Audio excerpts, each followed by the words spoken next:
Hello दोस्तों, एक बार फिर से आप सभी का स्वागत है एजुकेशन बाइट पर।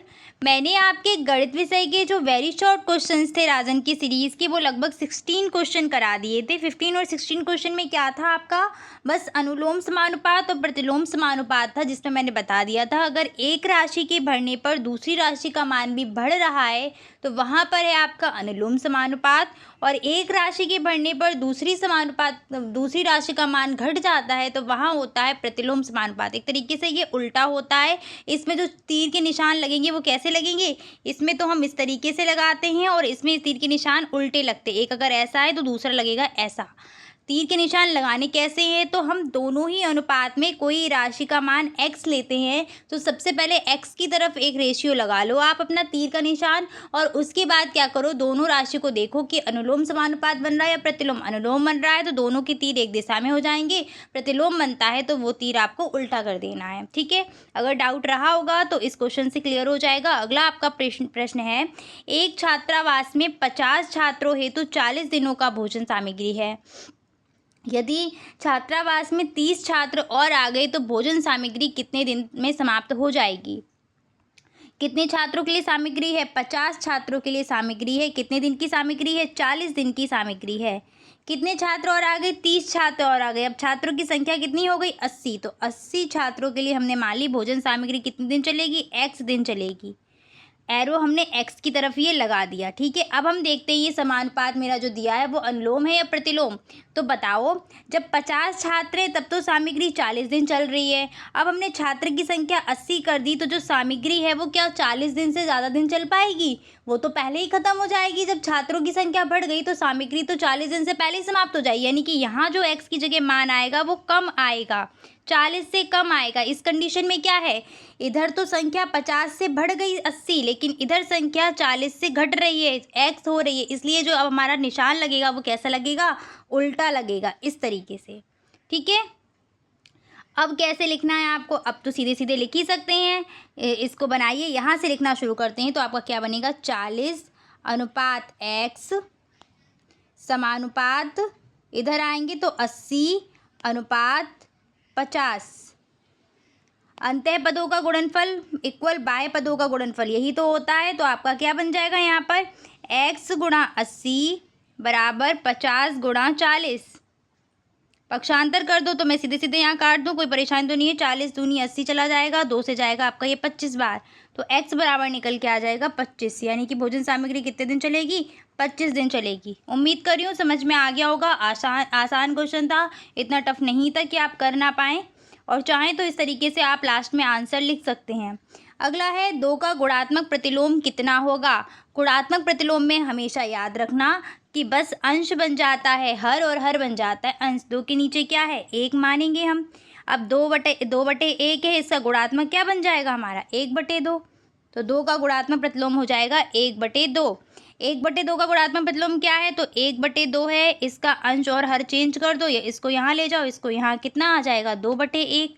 तो 2/1 की जगह सीधे सीधे 2 लिख देंगे हम। 10 की घात -1 परमेय संख्या को परमेय संख्या के रूप में लिखो, तो 10 की घात कितनी है, -1। घात को जब हम नीचे भेजते तो ये घात क्या हो जाती है, प्लस, यानी कि क्या बन जाएगा, 1/10। तो इसका मान आ जाएगा 1/10। 10 की घात -2 को लिखो तो इसको सीधे सीधे लिख देंगे, 1/10 की घात 2। आसान प्रश्न है, कुछ नहीं है इन क्वेश्चंस में। अगला है, 12 गायें अथवा 8 भैंसें एक चारागाह की घास को 10 दिन में चर सकती हैं। 3 गाय और 3 भैंसें उसी घास को कितने दिन में चर पाएंगी। बताइए कैसे होगा क्वेश्चंस। 8 भैंसें अथवा 12 गाय, यानी कि 12 गाय और 8 भैंसें जो हैं वो बराबर का चल रही हैं, यानी कि 12 गायों का चरना और 8 भैंसों का चरना दोनों क्या हो गया, बराबर हो गया।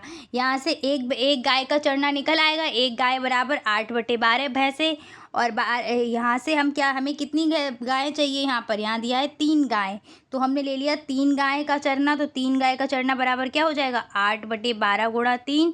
3 से डिवाइड कर दो, 3 चौके 12 और 4 दूनी 8, यानी कि 3 गायों का चरना किसके बराबर है, 2 भैंसों के चरने के बराबर हो गया।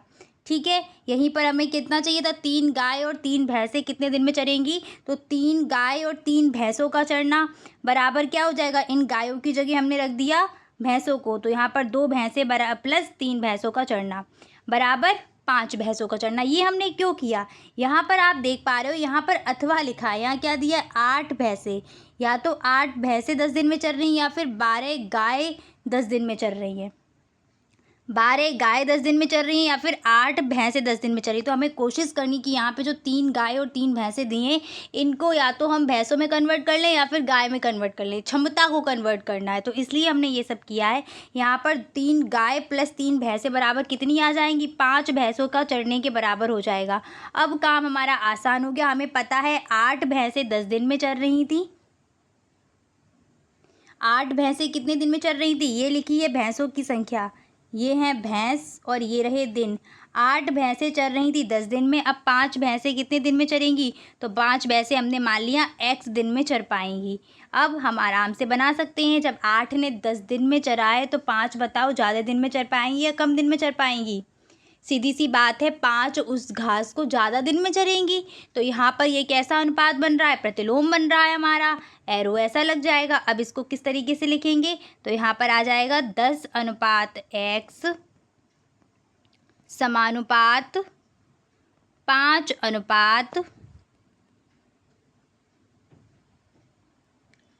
अंदर के पदों का गुणनफल बराबर बाह्य पदों का गुणनफल। तो यहाँ पर आपका क्या बन जाएगा,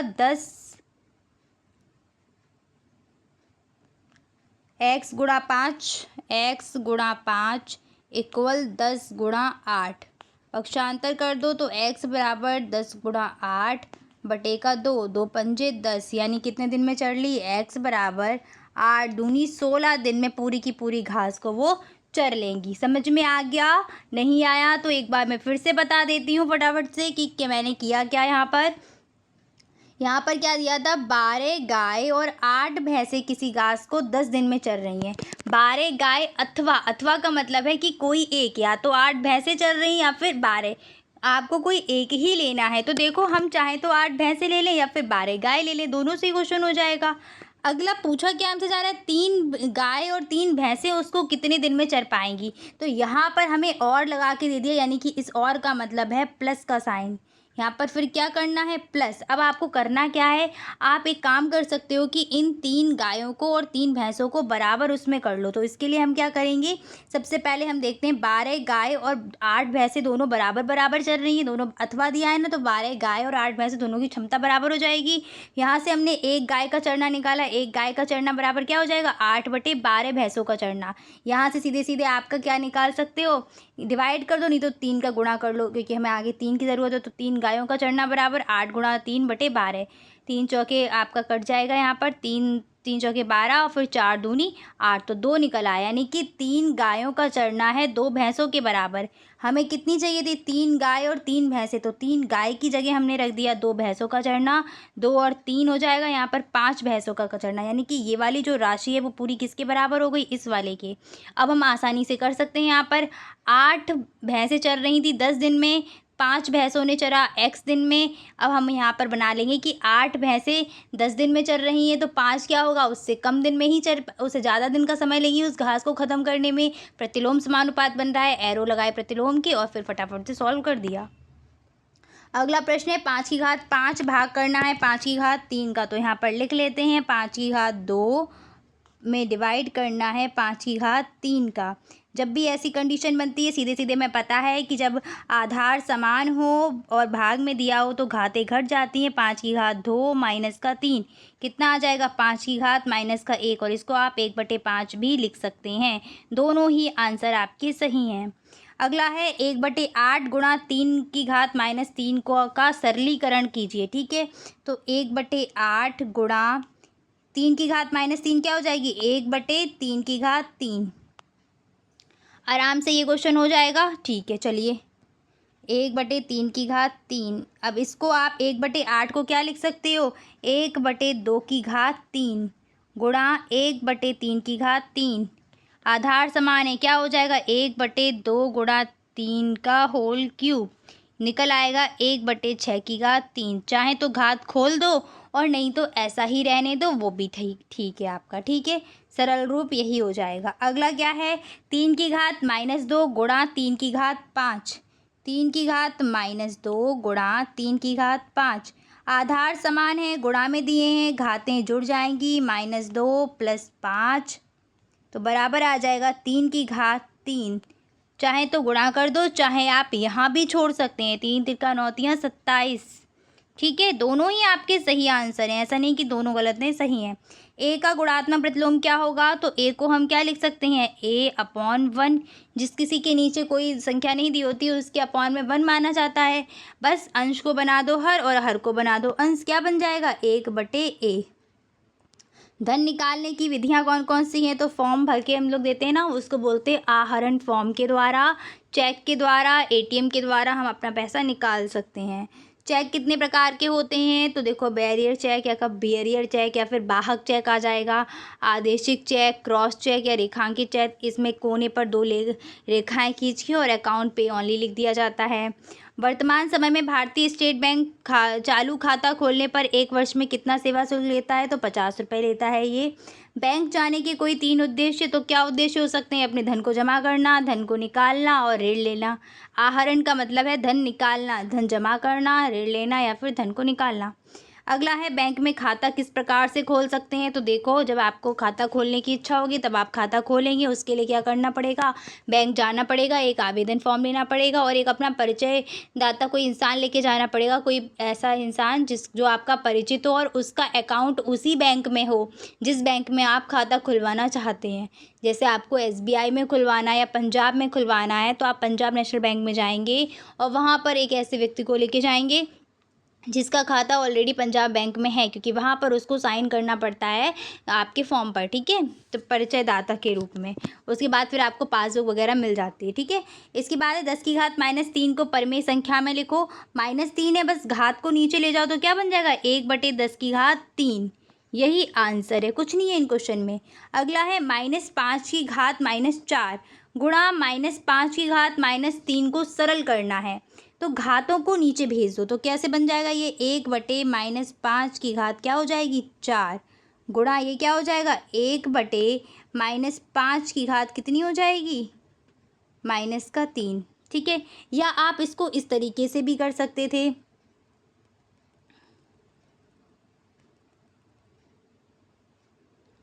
यहाँ पर आपको माइनस, ये दो गुणा में है और आधार दोनों समान है, घातें जुड़ जाएंगी। जुड़ जाएंगी या नहीं जुड़ जाएंगी, तो हम सीधे सीधे यही कर लेते हैं। -5 घात -4 प्लस घात क्या आ जाएगी -3, और -3 बाहर निकलेगा तो सीधी सी बात है वो -3 ही हो जाएगा। तो यहाँ पर क्या हो गया -5 और इस पर पूरी घात कितनी हो गई 4 3 7। ठीक है, तो -7 यहाँ पर घात हो गई, आप बटे करके लिख दीजिएगा। -7 बराबर 1/-5 की घात 7। ठीक है, इतना आंसर आपका निकल करके आ जाएगा। बाकी कुछ नहीं करना, आपको पूरा सॉल्व नहीं करना कि आप 5 को गुणा करते हुए बैठें। इतना सब कुछ करने की ज़रूरत नहीं है, बड़ी बड़ी घातें आएंगी उतना ही करके छोड़ दो। ठीक है, और अगर चाहें तो इसको ऊपर करके ले जाके छोड़ दो, -5 की घात -7, वो बस लिखने का तरीका है, बात बराबर ही है। ठीक है, अगला है बैंक किसे कहते हैं, तो बैंक वह संस्था होती है जहाँ पर हम अपना पैसा जमा करते हैं, अपने क्या कहते हैं पैसे को निकाल सकते हैं जब चाहें तब, और लॉकर वगैरह भी मिलते हैं, तो हम अपनी चीज़ों को भी, जो भी आपके और भी डॉक्यूमेंट हैं या और जो ज्वेलरी वगैरह होती है उसको भी हम बैंक में अपना रख सकते हैं। ठीक है, खाता के कोई तो 3 प्रकार लिखो, तो बचत खाता हो गया, चालू खाता हो गया। कोई 3 लिखने थे तो 3 यहाँ पर लिख सकते हैं, बचत खाता, चालू खाता और आवर्ती जमा खाता। नेक्स्ट है आहरण फॉर्म किसे कहते हैं, तो धन निकालने जब हम जाते हैं तो हमें एक फॉर्म भरना पड़ता है, उसी फॉर्म को हम बोलते हैं आहरण फॉर्म। आजकल तो बहुत कम लोग यूज़ करते होंगे, सबको लोग ATM पेटीएम इन सभी का यूज़ करने लगे हैं, तो ज़रूरत ही नहीं पड़ती है। क्या यह सत्य है कि ब्याज दर का संयोजन मासिक, त्रैमासिक और षटमासिक भी हो सकता है? बिल्कुल सत्य है ये बात, आपको छमाही तिमाही ये सब पढ़े भी होंगे, ये सब हो सकते हैं। नेक्स्ट है 2 की घात 2 को हल करिए, तो 2 की घात 2 का मतलब क्या है, 2 की घात 2 बराबर 2 गुणा 2 और 2 दूनी कितना होता है 4, तो आंसर आ जाएगा 4। 2 की घात 8 का मान लिखना है, तो 2 × 2, यहाँ पर देखो मान लिखना है तो सीधी सी बात है मल्टीप्लाई करना पड़ेगा, 4 बार हो गया। चलो करते हैं गुणा। 2 दूनी 4, दूनी 8, दूनी 16, दूनी 32, दूनी 64। 64 में गुणा कर दो 4 का तो कितना आ जाएगा, 4 चौक 16, से ले 4 छिंग 24 और 1 25, 256 निकल करके आ जाएगा। आ गया सभी का 256। चलो आगे बढ़ते हैं। अगला क्या है, 2/7 गुणा 2/7 गुणा 2/7 का मान ज्ञात कीजिए। तो 2 दूनी 4, दूनी 8 और 7 का करेंगे तो 7 का क्यूब होता है आपका 243। ठीक है, 343 कर रही हूँ, चेक कर लेते हैं एक बार। 7 सत्ते 49 और 7 3 और 6, 7 चौक 28 और 6, हाँ ठीक है 343 ही रहेगा। ठीक है 343 होता है तो यहाँ पर आ जाएगा 343। ठीक है, सही थी मैं, 343 ही होता है। ठीक है, 8/343 आपका आंसर रहेगा। अब आप इसको इस तरीके से मत लिख देना, 2 की घात 3/7 मान ज्ञात करना था तो हमें पूरा सॉल्व, ये सही है बट हमें मान चाहिए तो हम मान ये रखेंगे। अगला है क्यूब रूट 1/1000 का मान ज्ञात करो। तो इसको हम लिख देते हैं क्यूब रूट 1/1000। ठीक है, 1000 को हम क्या और कर सकते हैं, तो 10 का 3 बार गुणा करेंगे, यही निकलता है 10 × 10 × 10। तो बाहर कितना आ जाएगा, 1/10। 1/10 क्या हो गया, आंसर हो गया। अगला है बैंक खातों के प्रकार बताइए। बचत खाता, चालू खाता, सावधि जमा खाता, संचयी जमा खाता, अल्पवेश खाता, ये सभी खाते खोले जाते हैं बैंक में। तो ये सभी प्रकार रहेंगे, चाहे तो आप इन सबको पढ़ लीजिएगा, स्क्रीनशॉट ले लीजिएगा, ये मैंने कराया हुआ है इसलिए यहाँ डिटेल में नहीं बता रही। साधारण ब्याज का सूत्र क्या होता है, तो साधारण ब्याज बराबर होता है मूलधन गुणा दर गुणा समय बटे 100। यहीं पर अगर आपसे पूछा जाए साधारण ब्याज मूलधन और मिश्रधन में क्या संबंध है, तो मिश्रधन ए बराबर होता है P प्लस साधारण ब्याज यानी कि SI। ठीक है, अगला प्रश्न है चक्रवृद्धि मिश्रधन का सूत्र बताओ। तो चक्रवृद्धि मिश्रधन का सूत्र होता है A बराबर मूलधन मिश्रधन बराबर मूलधन ब्रैकेट में 1 प्लस दर बटे 100, और ये T यहाँ पर T रखो क्योंकि मैंने आपको T पढ़ाया ना, T यहाँ पर समय को बताता है। ठीक है, T ले लेते हैं क्योंकि T से टाइम होता है ना, इसीलिए। अगला है चक्रवृद्धि ब्याज का सूत्र क्या है, तो चक्रवृद्धि ब्याज बराबर चक्रवृद्धि मिश्रधन माइनस का मूलधन। रूपांतरण से आप क्या समझते हो, रूपांतरण का मतलब क्या है, बदल जाना, रूपांतरण यानी कि परिवर्तित हो जाना। तो रूपांतरण एक वह अवधि या वह समय होता है जिसमें क्या होता है, ब्याज को मूलधन में जोड़कर हम नवीन धन या मूलधन ज्ञात करते हैं, सॉरी मिश्रधन, क्योंकि मूलधन हमारा कुछ और था, बाद में वो क्या होगा, ब्याज जब मिलेगा तो वो रूपांतरित हो जाएगा, मिश्रधन बन जाएगा, बस वही यहाँ पर रूपांतरण का आशय है। अगला है आपका लाभांश शेयर के किस मूल्य पर दिया जाता है, तो यह शेयर के अंकित मूल्य पर दिया जाता है। यदि समुच्चय यहाँ पर एक दिया गया है A बराबर 2 3 5 7 9 11 और 13, समुच्चय B बराबर 1 5 9 13 17 21 हो, तो A इंटरसेक्शन B का मान ज्ञात करो। A intersection B, intersection B का मतलब क्या होता है कि जो कॉमन होगा, समुच्चय से केवल 3 क्वेश्चन आने हैं, A intersection B, A union B, A minus B, सिर्फ ऐसे ही क्वेश्चन आएंगे और सिर्फ एक क्वेश्चन आना है। प्रकार ये 3 हैं, तो अच्छे से इसको तैयार कर लो। इंटरसेक्शन में क्या है, जो कॉमन मिलता है, इन दोनों समुच्चय में क्या कॉमन मिल रहा है, सबसे पहले मिल रहा है 5 कॉमन, इसके बाद आ रहा है 9 कॉमन और इसके बाद आ रहा है 13। तो A इंटरसेक्शन B का मान कितना हो गया, 5 9 और 13। उम्मीद कर रही हूँ समझ में आ गया होगा, इजी क्वेश्चन था।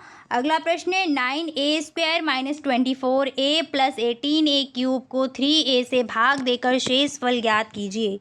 तो अब ऐसी कंडीशन में क्या होता है, यहाँ पर देखो एक ही दिया गया है ना पद, एक पदीय व्यंजक है, तो क्या करो, जो आपको ये बहुपदीय व्यंजक दिया है इसमें से ऐसा ही कुछ कॉमन लेने का प्रयास करो। अगर आपको 3A कॉमन मिल रहा है तीनों पदों में, इन तीनों पदों में अगर आपको 3A कॉमन मिल रहा है तो आप 3A कॉमन ले लो और आपकी कैलकुलेशन आसान हो जाएगी। तो देखो 9A² में से भी 3A कॉमन आ रहा है, 24A में से भी आ रहा है और 18A³ में से भी आ रहा है, तो हमने कॉमन ले लिया 3A², सॉरी A² नहीं 3A कॉमन आएगा। ठीक है, अंदर क्या बचेगा, अंदर बचेगा आपका 3A माइनस 24 में 3 8 24, तो 8 बचेगा, प्लस का 3 6 18 और A² अपॉन 3A। 3A से 3A कैंसिल हो गया, बाद बाकी जो बचा हुआ है यही क्या हो गया, आंसर। ये आपको क्वेश्चन देख के पता चल जाएगा। अब यहाँ पर दो पद का जब व्यंजक दिया होता तो पचड़े में मत पढ़ना, सीधे जो मैंने आपको बताया है वैसा वाला भाग विधि अपनाना। नेक्स्ट है 2 घंटे 15 मिनट का 45 मिनट से अनुपात ज्ञात करो। तो इन 2 घंटे 15 मिनट को पहले मिनट में कन्वर्ट कर लीजिए। 2 घंटे में कितने मिनट होंगे? 6 दूनी 12 यानी कि 120 मिनट और प्लस 15 हमने ऐड किया, कितना बन गया? 135 मिनट। यही तो बनेगा 135 मिनट। हमें 135 मिनट का 45 मिनट से रेशियो चाहिए, तो यहाँ पर लिख दो 135/45। 5 से डिवाइड कर दें, 5 निम 45, 5 दूनी 10, 5 सत्ते 35। 9 से काटेंगे, 9 तियाँ 27, 9 एकम 9। कितना आ गया? 3:1 आ गया। जब भी अनुपात के प्रश्न आए सबसे पहले यूनिट को सेम करने की कोशिश करना। यहाँ मिनट था, यहाँ घंटे मिनट दोनों था, तो पहले मिनट में कन्वर्ट कर लो, उसके बाद इसको सॉल्व करो। अगला प्रश्न है आपका, चित्र में ओ वृत्त का केंद्र है, एंगल ओ बी सी बराबर 40 डिग्री है, तो एंगल बी ए सी का मान ज्ञात करो। बी ए सी कहाँ दिख रहा है? ये दिख रहा है बी ए सी। कौन सा दिया है? एंगल ओ बी सी, ये वाला दिया गया है हमें 40। देखो यहाँ पर ये ओ बी जो है, ओ बी क्या बन रही है? त्रिज्या, और ये ओ सी भी क्या है? त्रिज्या। जब ये दोनों त्रिज्याएं हैं इसका मतलब क्या है? ये वाली भुजा इसके बराबर है। जब ये दोनों भुजाएं बराबर हैं तो हम जानते हैं दोनों भुजाओं के जो सम्मुख कोण होंगे वो भी बराबर रहते हैं। तो ये 40 का है, इसका मतलब क्या है? ये वाला एंगल भी 40 का ही होगा। केंद्र का कोण आराम से निकल आएगा। अब जब दो एंगल 40 के मिल गए हैं तो ये त्रिभुज बन गया ना। एक त्रिभुज के जब दो कोण 40 हैं, तीसरा कोण कितना आ जाएगा? 180 माइनस 4 4 8। 80 को माइनस कर दो, कितना आ गया? 100 डिग्री। यानी कि जो केंद्र का कोण है वो कितना निकल आया? 100 डिग्री। हम जानते हैं जो केंद्र पर कोण बनता है वो परिधि पर बनने वाले कोण का दुगना होता है। यानी कि परिधि वाला कोण क्या होगा? इस वाले एंगल का आधा होगा। तो 100/2 यानी कितना निकल आएगा? 50 डिग्री। समझ में आ गई बात? देखो इस तरीके से सॉल्व हो जाते हैं ये क्वेश्चंस। अब लिखना क्या है? तो यहाँ पर सबसे पहले लिखोगे ओ बी बराबर ओ सी। क्यों? क्योंकि ये त्रिज्याएं हैं, त्रिज्याएं बराबर है, इसलिए अगली line angle O B C और एंगल ओ सी बी बराबर 40 डिग्री। ठीक है, इसके बाद त्रिभुज ओ बी सी में एंगल बी ओ सी, कौन सा? ये वाला एंगल जो आपको दिख रहा है, ये वाला बी ओ सी बराबर 180 माइनस, और ये दोनों एंगल प्लस करके कितना आ गया? 100 डिग्री। यहाँ पर फिर मैंने जो आपको भी प्रमेय बताई थी दुगनी वाली वो लगा दी है कि जो परिधि का कोण है वो क्या है? केंद्र के कोण का आधा है, और वही मान रख के इसको सॉल्व कर दिया। ठीक है, अगला क्वेश्चन है क्यूब रूट 0.001 का मान ज्ञात करना है। ठीक है, करते हैं इसको भी सॉल्व। क्यूब रूट 0.001, पॉइंट हटाएंगे, कितने ज़ीरो नीचे आ जाएंगे? 3 ज़ीरो आ जाएंगे। ठीक है, तो क्यूब रूट बराबर 1/1000। 1000 में सीधे सीधे निकाल दो, 10 निकल के आ जाएगा। 1/10। जस्ट अभी क्वेश्चन ये किया है, वहाँ पर दिया था ना। और इसको आप पलट के कैसे और लिख सकते हो? 10 का भाग ऊपर दोगे तो 0.1 आ जाएगा। वैसे ये भी आंसर गलत नहीं है, और चाहे तो ये कर दें, दोनों ही सही हैं। अगला आपका क्या प्रश्न है? माइनस क्यूब रूट अंदर दिया है माइनस का 64 मल्टीप्लाई क्यूब रूट 7 to 9। तो क्यूब रूट -64 को हम क्या लिख सकते हैं? -4 गुणा -4 गुणा -4, 4 चौक 16 चौक 64, माइनस का निकल आएगा। 729 किसका है? तो 729 आपका 3 का होता है, तो यहाँ पर हम लिख देंगे गुणा क्यूब रूट 9 गुणा 9 गुणा 9। ये क्यूब रूट लगा हुआ है। ठीक है, बाहर निकाल लो, कितना बाहर आ जाएगा? इन 3 में से 1 निकल के आएगा तो -4 आ गया, इन 3 में से 1 निकल के आएगा 9, यानी कि 4 निम 36, माइनस का 36 आंसर निकल कर के आ रहा है। फास्ट तो नहीं हो रहा है ना? चलिए आगे बढ़ते हैं। अगला क्या है? निम्नांकित चित्र में एंगल पी क्यू एस बराबर 35 डिग्री और एंगल क्यू आर पी बराबर दिया है 40 डिग्री। तो आपको एंगल एस पी क्यू निकालना है। एंगल पी क्यू एस और angle Q R P. P Q S है आपका 35 डिग्री, क्यू आर पी दिया गया है 40 डिग्री। कौन सा चाहिए? S P Q. S P Q कहाँ पर दिया गया है? तो एस पी क्यू दिया है ये वाला। ठीक है, अगर हमें ये एंगल पता चल जाए तो हम इस वाले को, ये वाला जो त्रिभुज बन रहा है, इस तरीके से निकाल सकते हैं। पर अभी हमें ये वाला एंगल ही नहीं पता है। ये एंगल कहाँ से पता लगेगा? इस वाले एंगल से पता लगेगा। तो देख रहे हो आप कि एक ही जीवा के द्वारा दो कोण बन रहे हैं, तो दोनों कोण कैसे होंगे? बराबर होंगे। एक ही जीवा के द्वारा एक ही वृत्तखंड में बनने वाले कोण बराबर रहते हैं। तो एंगल ये और ये दोनों क्या हैं? एक ही वृत्तखंड में बने हुए हैं। देखो ये और एक ही जीवा से बन रहे, तो दोनों क्या हो जाएंगे? बराबर। ये भी क्या रहेगा? 40 का। क्यों? क्योंकि ये भी 40 है।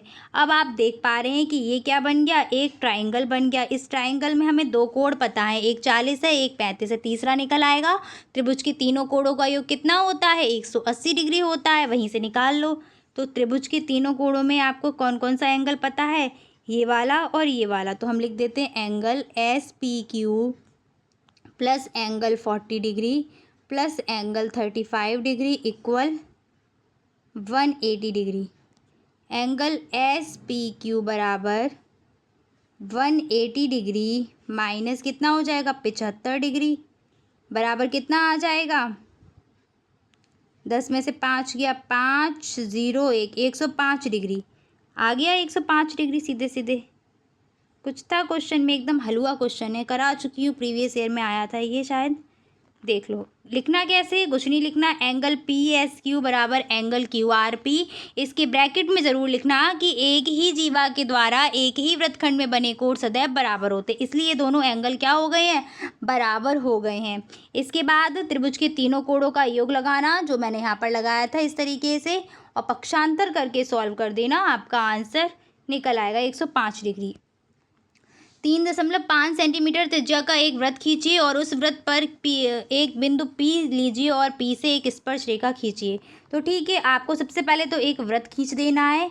फिर आप क्या करेंगे? यहाँ पर मैं बता देती हूँ आपको। एक वृत्त खींचना, केंद्र हमने O ले लिया, केंद्र से बस एक रेखाखंड खींच देना OA, और इस A बिंदु पर आप 90 अंश का कोण बना देना, और आपकी जो रेखा खिंच के आएगी यही क्या हो गई? स्पर्श रेखा हो जाएगी। ठीक है, ये पता नहीं यहाँ पर क्या तिकड़े बना दिए, भगवान जाने।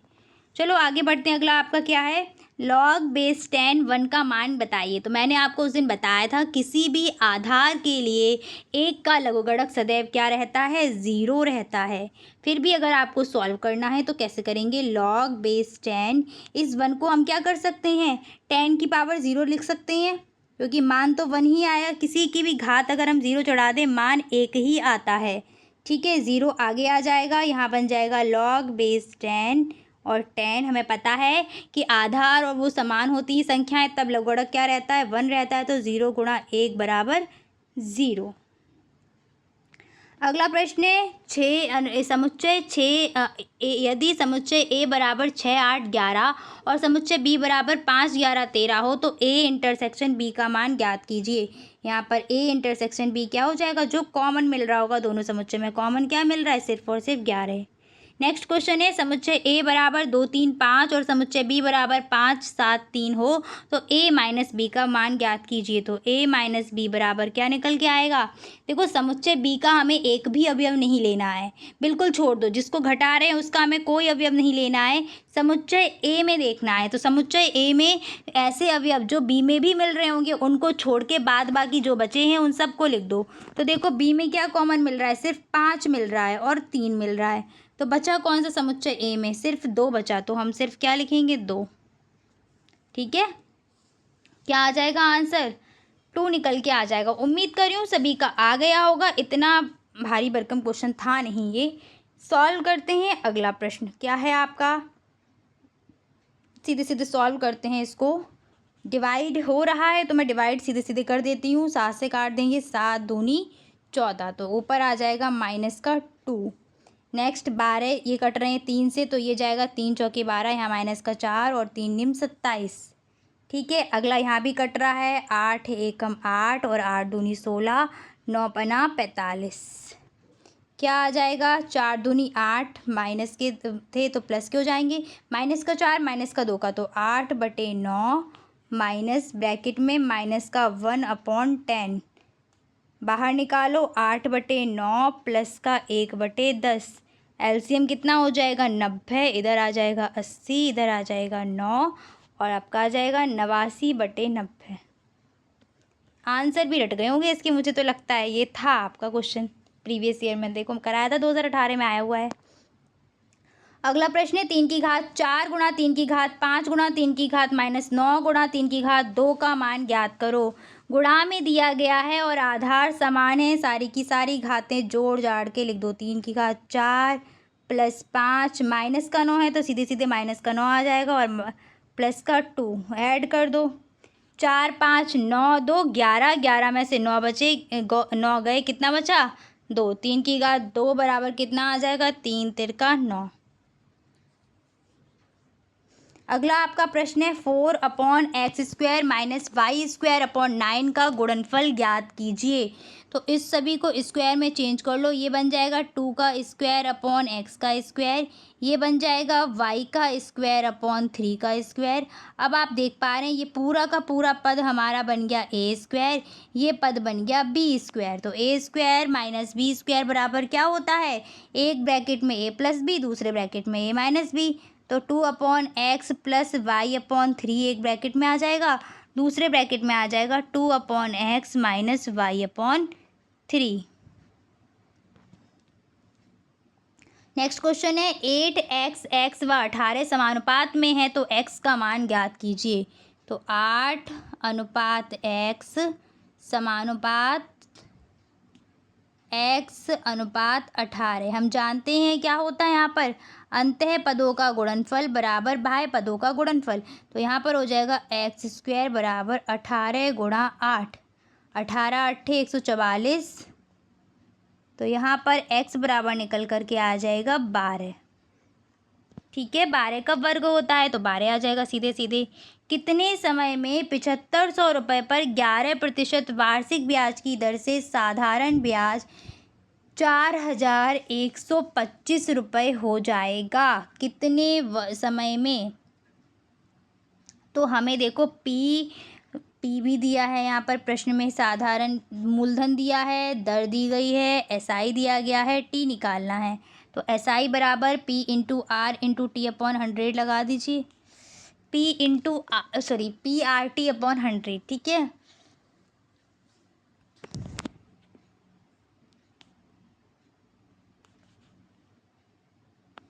चलो मान रखते हैं फटाफट से। एसआई का मान कितना था 4125 रुपये, पी का मान कितना था 7500 रुपये, आर का मान कितना दिया था 11% दर है 11, टी की जगह टी रहेगा अपॉन 100। 2 0 से 2 0 कैंसिल हो जाएंगी, इधर ले आएगा 4125/75 गुणा 11 इंटू टी। 5 से डिवाइड कर दीजिए, 5 से हो रहा है ये तो 5 से जाएगा, 5 8 40, 2 बचेगा, 5 दूनी 10, 5 25। इसके बाद ये भी 5 से हो रहा है तो 5 एकम 5, 2 बचेगा, 5 5 25। ठीक है, 15 बच गया यहाँ पर। 15 से 11 से कर दो चाहे 15 से कर दीजिए या फिर से 5 से कर लीजिए। तो 5 से ही मैं कर देती हूँ, आप लोगों के लिए आसान पड़ेगा। 5 एकम 5, यहाँ पर कितना बचेगा 3 और आपके कितने हो जाएंगे 32, 5 6 का 30 और 5 25, 5 3 15, 11 से कट रहा है, 11 एकम 11 और 11 पंजे 55, ये वापस से 3 से कट जाएगा, 3 पंजे 15, यानी कि टी बराबर निकल के आ गया 5 वर्ष। अगला प्रश्न है log बेस 6 1296 का मान ज्ञात करना है। चलिए इसको सॉल्व कर लेते हैं, आसान क्वेश्चन है, बस देखने में ही लग रहा है इतना टफ कुछ नहीं है इस प्रश्न में।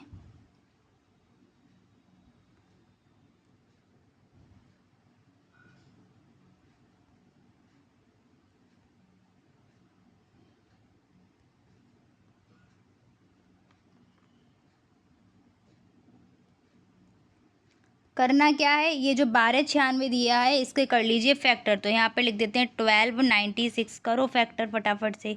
2 से जाएगा, 2 छिंग 12, 2 चौके 8, बचेगा 1, 2 अट्ठे 16।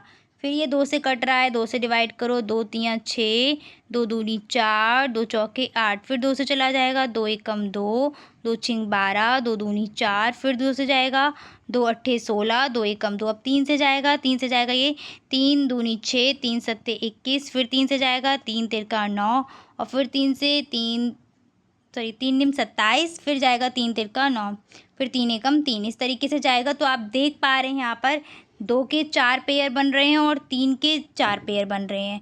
तो यहाँ पर हम क्या लिख सकते हैं, log बेस 6 2 मल्टीप्लाई 3 का होल पावर कितनी हो जाएगी 4। तो यहाँ पर आ जाएगा log बेस 6 की पावर 4, पावर आगे आ जाएगी और वो मान 1 हो जाएगा। तो सीधे सीधे कितना निकल के आ जाएगा आंसर, 4 निकल करके आ जाएगा। ठीक है, बस आपको ये फैक्टर करने पड़ेंगे ऐसे क्वेश्चन में।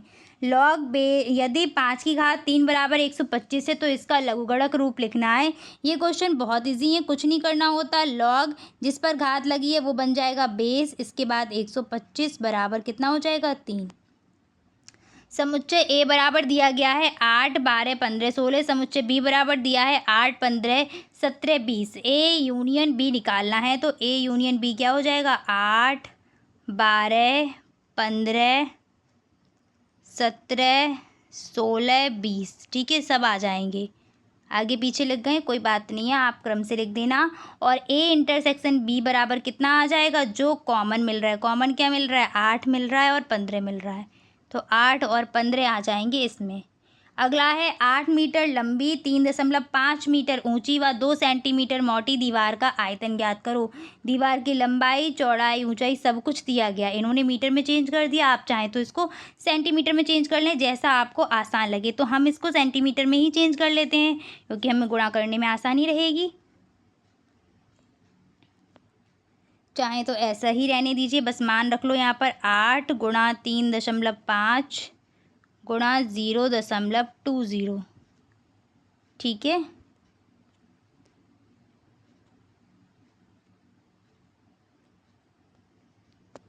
चलिए करते हैं आगे। दशमलव हटा देती हूँ तो आसान हो जाएगा, नीचे 100 हो जाएगा, यहाँ दशमलव हटाया यहाँ पे कितना हो जाएगा 10 हो जाएगा। 0 से 0 कट जाएंगी आपकी, 2 पंजे 10 हो जाएगा, 5 से काट दीजिए, 5 सत्ते कितना हो गया 35 हो गया। तो 8 सत्ते 56 यानी कि 56 निकल के आ रहा है। और आपका 10 का भाग दे देंगे तो कितना बन जाएगा 56/10, और यहाँ पर जैसे ही भाग देंगे तो 55.6 मीटर में चल रहे थे ना हम, तो कितना आएगा घन मीटर यानी कि मीटर क्यूब। आ गया समझ में, कुछ नहीं किया, बस मान रख के सॉल्व कर दिया है। अगला है यदि किसी वृत्त के में उसके लघु चाप का अंश माप 70 अंश है तो उसके दीर्घ चाप का माप याद कीजिए। कोई भी वृत्त है उसका पूरा अंश माप होता है 360 डिग्री का, लघु चाप कितना दिया है 70 डिग्री, तो दीर्घ अंश माप कितना रहेगा 360 माइनस का 70 डिग्री, कितना आ जाएगा यहाँ पर 0। 16 में से आपके 7 जाएगा, 9 बचेगा और 2 यानी कि 290 डिग्री आंसर निकल करके आ जाएगा। आ गया ना सभी का, आसान क्वेश्चन था, बस लग रहा था। आगे बढ़ते हैं, आपका अगला प्रश्न क्या है 69 क्वेश्चन। 14 - 5x - x² का गुणनखंड कीजिए। तो आसान है ये भी, बस इसको क्या करो सबसे पहले बदल के लिख लीजिए। तो बदल के लिखेंगे क्या बन जाएगा, माइनस का x² माइनस का 5x प्लस का 14, माइनस का x² माइनस का 5x माइनस का 14।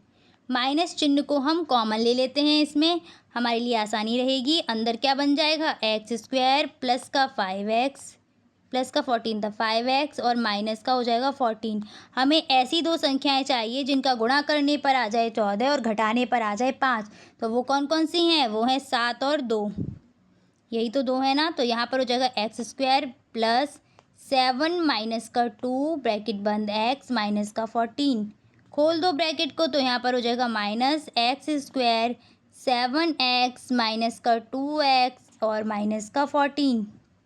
कॉमन ले लीजिए, कितना कॉमन आ रहा है इन दो पदों में, x कॉमन आ रहा है, x ले लिया, अंदर क्या बचेगा x प्लस का 7, इन दोनों पदों में क्या माइनस का 2 कॉमन आ रहा है, अंदर क्या बचेगा x प्लस 7। क्या आ गया यहाँ पर माइनस x प्लस 7 और दूसरे ब्रैकेट में आ जाएगा x माइनस का 2, यही आपके क्या हो गए गुणनखंड। माइनस बाहर चलता रहेगा क्योंकि माइनस हमने कॉमन लेके सॉल्व किया है। अगर आपको बाहर का माइनस हटाना है तो आप अंदर किसी भी एक ब्रैकेट में माइनस का गुणा कर दें, और मत करें तो भी आपका ठीक है, कोई परेशानी की बात नहीं है। क्लियर। चलिए आगे बढ़ते हैं। अगला प्रश्न है आपका x² + 8x + 17 में x + 3 से भाग देना है। चलिए देते हैं भाग इसमें भी। x + 3 से डिवाइड करना है तो यहाँ पर हम लिख लेते हैं x + 3।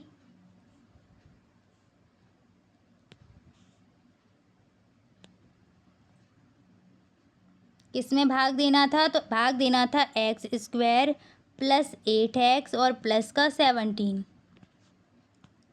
x से ही करेंगे तो ये जाएगा x², इसमें भी मल्टीप्लाई होगा तो आ जाएगा प्लस का 3x। माइनस किया, ये घट गए, 8 में से 3 गए, कितना बचा? 5x और प्लस का 17। अब कितनी बार जाएगा? 5 टाइम्स। 5x और 5×3 = 15, यहाँ पर 15 आ जाएगा। माइनस करेंगे, ये घट जाएगा, कितना आ जाएगा? 17 में से 15 जाएगा, 2 बचेगा। तो शेषफल हमारा निकल के आ गया x + 5 और शेषफल निकल के आ गया 2 और भागफल निकल के आ गया x + 5। तो यहाँ पर आपका जो भागफल रहेगा वो रहेगा x + 5 और जो शेषफल रहेगा वो रहेगा 2। किसी कक्षा में 8 बालिकाओं की ऊंचाई दी गई है 140, 142, 135, 133, 137, 150, 148 और 138 आंकड़ों की माध्यिका ज्ञात करनी है। तो सबसे पहले क्या करना है इस प्रश्न में? पहले तो इन आंकड़ों को आरोही या अवरोही क्रम में व्यवस्थित करो आरोही अवरोही क्रम में व्यवस्थित। हम इसको आरोही में कर लेते हैं। आरोही क्या होता है? छोटे से बड़े की तरफ। सबसे छोटी संख्या कितनी है? 133। इसके बाद 135, 137, ये तीनों कंप्लीट हो गई। उसके बाद हम कहाँ जाएंगे? 138, 140, 142, ठीक है, और 148 और इसके बाद लास्ट हमारी बची हुई है 150। कितने हैं पद? 1 2 3 4 5 6 7 8 पद हैं हमारे। कितने पद हैं? 8 पद हैं। सम संख्या है, ठीक है। 8 पदों के लिए क्या लगाना पड़ेगा हमें? सूत्र होता है हमारा n/2वां पद प्लस n/2 + 1वां पद। ये जब सम संख्या होगी हमारी क्या? 8/2। तो हमारी 8 थी, यहाँ पर आ जाएगा 8/2वां पद प्लस 8/2 + 1वां पद अपॉन 2। डिवाइड कर दो तो यहाँ कितना आ जाएगा? 4 और यहाँ भी कितना आएगा? 4। तो हमें 4वां पद चाहिए और 4 + 1 5वां पद, 2 पद चाहिए। 4वां पद कौन सा है? 1 2 3 4 और ये रहा 5। 138 + 140। तो यहाँ पर मैं लिख देती हूँ, इसको ऊपर सॉल्व कर देते हैं, ठीक है। यहाँ पर तो 100 कितना आया था आपका? 4वां 138 और 140, तो 138 + 140/2। ऐड कर लो, कितना आ जाएगा? 8, 4 3 7 और 2 से डिवाइड करो, 2 एकम 2, 2 तियाँ 6, 2 निम 18, यानी कि 139 हमारी माध्यिका निकल करके आएगी। उम्मीद कर रही हूँ आ गई होगी सभी की 139। अगला है वाहक चेक किसे कहते हैं? तो वाहक चेक क्या होता है कि जो भी इंसान चेक को प्रस्तुत करेगा बैंक उसको भुगतान दे देगी, चेक पर चाहे किसी भी व्यक्ति का नाम हो, ठीक है। समकोण त्रिभुज के में समकोण बनाने वाली भुजाएं 4 और 6 सेंटीमीटर की हैं, तो त्रिभुज का क्षेत्रफल ज्ञात करो। समकोण बनाने वाली भुजाएं, एक हमने 4 ले ली, दूसरी ले ली 6। आधार हमने 6 ले लिया, ऊंचाई 4 ले ली। समकोण त्रिभुज के क्षेत्रफल का सूत्र होता है 1/2 आधार गुणा ऊंचाई। बस मान रख दीजिएगा, 1/2 आधार हमने 6 रखा, ऊंचाई 4 रखी, 2 से डिवाइड करो, 2 दूनी 4 और 6 दूनी कितना आ गया? 12 सेंटीमीटर हमारा क्षेत्रफल निकल करके आ जाएगा, ठीक है। 12 वर्ग सेंटीमीटर या सेंटीमीटर स्क्वायर। अगला रहेगा 9x 12 व 16 समानुपात में है, तो x का मान ज्ञात कीजिएगा। तो 9 आपका x समानुपात 12 और अनुपात 16। अंतः पदों का गुणनफल यानी कि x × 12 बराबर हो जाएगा 9 × 16। डिवाइड कर दो, x बराबर 9 × 16/12। 2 से डिवाइड कर देते हैं या 3 से कर दो, जैसे चाहो वैसे। 3 से कर देते हैं, 3 चौके 12, 3 तिरका 9 और फिर करेंगे 4 से, 4 चौके 16, 4 तियाँ 12 निकल के आ गया। x का मान कितना आ गया? 12। ठीक है, अगला प्रश्न क्या है, x² + 3x - 10 का गुणनखंड ज्ञात कीजिए। कैसे करना है, सेम वैसा ही, हमें ऐसी संख्या चाहिए गुणा करने पर 10 दे और घटाने पर हमें 3 दे। कौन कौन सी हैं ऐसी संख्याएं जो गुणा करने पर 10 दें और घटाने पर 3? तो 5 दूनी 10, तो यहाँ पर लिखेंगे x² + 5 - 2x और माइनस का कितना हो जाएगा 10। यहाँ पर हो जाएगा x² प्लस का 5x माइनस का 2x और माइनस का 10। ये दो पद एक साथ, ये दो पद एक साथ, उन दो पद में क्या x कॉमन मिला तो हमने यहाँ पर रख दिया x कॉमन ले लिया, अंदर क्या बचेगा x + 5। अगले दो पदों में माइनस का 2 कॉमन मिल रहा है, क्या बचेगा x + 5। तो यहाँ से ये दो पद बन गए, एक पद में निकल आएगा x + 5 और एक पद निकल आएगा हमारा एक वो निकल आएगा, एक खंड गुणनखंड आ जाएगा x - 2।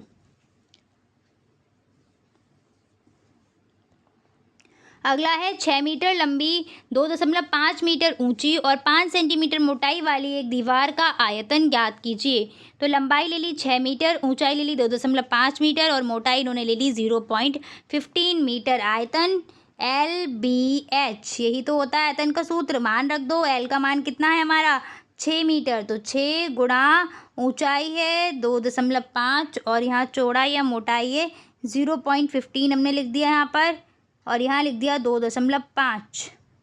दशमलव हटा लो, ये हो जाएगा 10 और यहाँ से हटाया तो नीचे हो जाएगा 100। 25 चौके 100 और ये काट दिया, 5 से काट दो, 5 तियाँ 15 और 5 दूनी 10। ठीक है, ये जाएगा 2 तियाँ 6, तो ऊपर आ जाएगा 3 तिरका 9/4। डिवाइड कर दो 4 से तो आपका आंसर आ जाएगा 4 दूनी 8। यहाँ पर बचेगा 1, बन जाएंगे 10, दशमलव लगाएंगे 4 दूनी 8, फिर से 2 बजा 4 पंजे 20 यानी कि मीटर क्यूब। तो 2.25 मीटर क्यूब आपका आंसर निकल के आएगा। जैसे चाहो वैसे कर लो, गुणा भाग जोड़ घटाना तो अपना अलग अलग मेथड होता है सभी का। और लास्ट क्वेश्चन है आपका 77। 9 सही 4/5 में किस संख्या से गुणा करें कि गुणनफल 42 प्राप्त हो जाए? 9 सही 4/5 में हमने गुणा कर दिया x से और गुणनफल क्या मिल गया 42। इसको जो आपकी दी गई है मिक्स्ड फ्रैक्शन इम्प्रॉपर फ्रैक्शन बनाओ। 5 निम 45 और 4 कितना हो गया 49/5 मल्टीप्लाई x = 42। पक्षांतर कर देंगे इसको तो x बराबर आ जाएगा 42/49 मल्टीप्लाई 5। 7 से करो, 7 सत्ते 49 और 7 छिंग 42, तो कितना आ जाएगा 5 छिक्का 30/7। ठीक है, और चाहें तो इसको मिक्स्ड बना लीजिए, 7 चौक 28, बचेंगे 2, 4 सही 2/7 भी आपका आंसर रहेगा। ठीक है, चाहे ये लिख देना, चाहे ये, दोनों ही सही हैं। लघुत्तरी यहाँ से शुरू हो जाएंगे। चलिए, तो वेरी शॉर्ट आपके सारे के सारे कंप्लीट हो गए हैं। आज इतना ही रखते हैं, मिलेंगे फिर आपकी अगली क्लास में। Thanks for watching and please like share and subscribe my channel. Bye, take care.